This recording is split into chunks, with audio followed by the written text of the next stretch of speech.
እንቁላሉ ስንት ነው ስትል ጠየቀቻቸው። አንዱ እንቁላል 4 ብር ነው ልጄ በማለት መለሱ።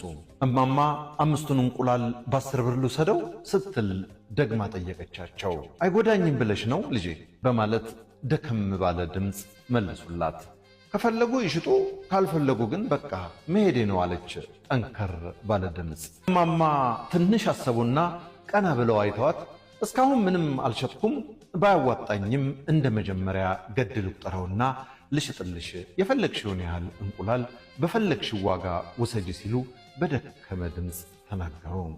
ዘንቢሏን አውጥታ 5 እንቁላል መርጣ አስገባች። ከበርካታ 100 ብሮች መካከል ነጠላ 10 ብር አውጥታ ወርውራላቸው እየተጣደፈች የሚያምረው ዘመናዊ መኪናዋ ውስጥ ገባች።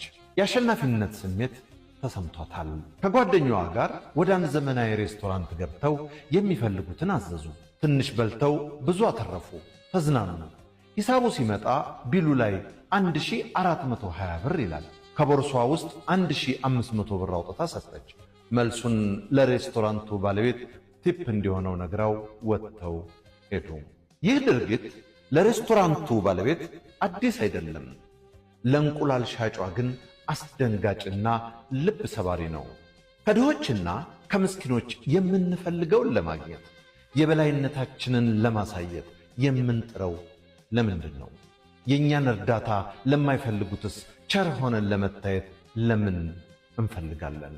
ከጉልት እንግዛ፣ እናቶቻችንን እህቶቻችንን እንደግፍ። ማራኪ ወግ እንዳዘጋጀው በለጠ ዘሀገረ ኢትዮጵያ እንዳቀረበው